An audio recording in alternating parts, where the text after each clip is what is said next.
Hi, my name is Kristen, and welcome to my channel where we explore an experiential approach to manifestation, or as I like to call it, the law of reflection. In today's video, I want to briefly speak on a topic that I get asked about quite a lot, which is regarding the role of repetition and affirmations in building new neural pathways in the brain and whether or not this helps us to experience our desired manifestation.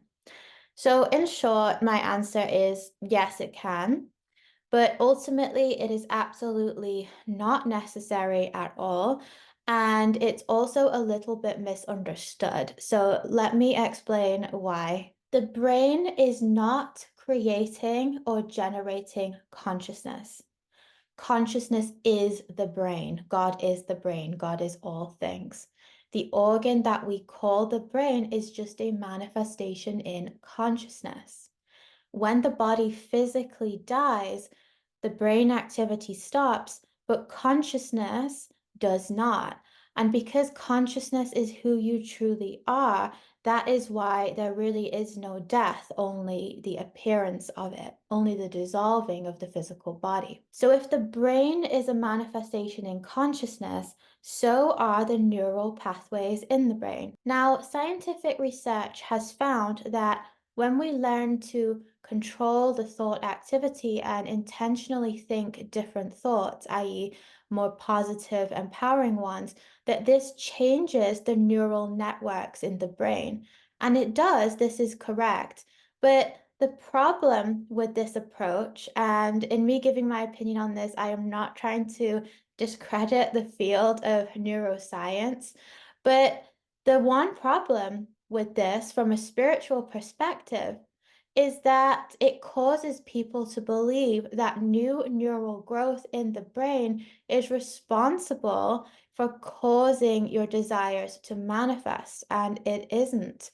Neural change is a manifestation of a transformation in consciousness, and the neural change itself is not actually causing anything. Let me give you a more simple example. So let's say that you put a lasagna in the oven and you sprinkle cheese on top and then you switch the oven on. When you pull the lasagna back out of the oven, the cheese has melted. So there's been a change in the cheese. It has gone from solid to liquid. It has changed form. But the cheese melting on top of the lasagna is not the reason that the lasagna has cooked. The lasagna has cooked because you switched the oven on. The desire did not manifest because your neural pathways have changed. Your neural pathways have changed because of a shift in awareness, the very same shift that brings about the desire. Both the experience of the desire manifesting and the change in neural pathways are manifestations, but one is not causing the other. But when we think that our neural pathways or the brain is causing reality, which it isn't, we then start doing all of these things and different techniques in order to create neural change. And this is the premise that repetitive or constant or robotic affirming is often based on, because the more a thought is repeated, the more the neural pathways will change. So ultimately, what you would be telling yourself here is that in order to manifest desires, I need to change my neural pathways.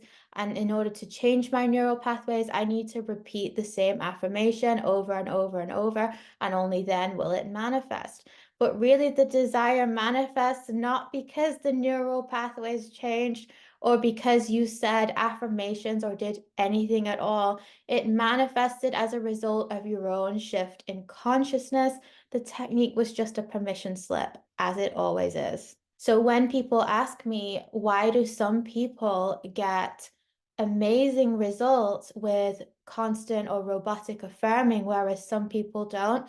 The only difference between the first person and the second person is that the first person has full faith that their method works. However, this does not actually mean their method is what is manifesting the desires, even though it will appear that that is true. The reason for their success is their strong conviction and nothing more. And you may ask yourself, well, can't I create a shift in consciousness by saying constant affirmations? Yes, you can, but you can also experience it by saying an affirmation once. So if you knew you could experience your desire just by saying an affirmation once, would you still choose to say it thousands of times? You probably wouldn't. The same way that if you ordered a package online, you would only order it once, knowing that it will arrive. You wouldn't continue to buy it over and over again to make sure that you definitely get it. And so this is why constant affirming or saying something many times, not only is it not necessary, but what happens is it becomes a crutch, because the reason the person is doing that is because they think more affirmations is going to be more effective. They start to focus on the method and believe that it is the method that is manifesting something, rather than understanding the method is just a permission slip. They're saying so many affirmations that it gives them the illusion of control. They believe that by doing more and constantly focusing on their desire, that they are going to bring it in faster, but really the desire will manifest anyway. So technically, all of this effort, which can ultimately lead to burnout, it's not really needed. And although you can absolutely say thousands of affirmations a day if you desire to, and still experience the desire, it was not the affirmations that did it. And so I would ask the question, why do you not trust the process? Why do you feel that you need to do so much and focus so hard on it in order to make it happen? Because really, manifestation is as simple as deciding. You could say an affirmation once and then completely relax in the knowing that you are consciousness or God, and that by just desiring and surrendering to it, then you will experience it and enjoying your life in the meantime. So, therefore, it is not the number of affirmations, but the strength of your conviction and your ability and willingness to relax and let go. If somebody is not willing to relax and let go, it doesn't matter if they say a million affirmations. But when you realize that the deciding factor, so to speak, really is just the strength of the conviction and the willingness to surrender and understanding yourself as consciousness and all that is, then you will realize how effortless manifestation actually can be. And with any technique, there is always the possibility that we start to rely on the technique more and use it as a means to an end. And this works to a degree, essentially, especially in the beginning. But it's like riding a bike with stabilizer pedals on. If you want to become an advanced cyclist, eventually you will need to take the stabilizer pedals off. The stabilizers help in the beginning, but at a certain point, you will hinder yourself and hold yourself back. And this goes for any method, not just affirmations. Hope this helps.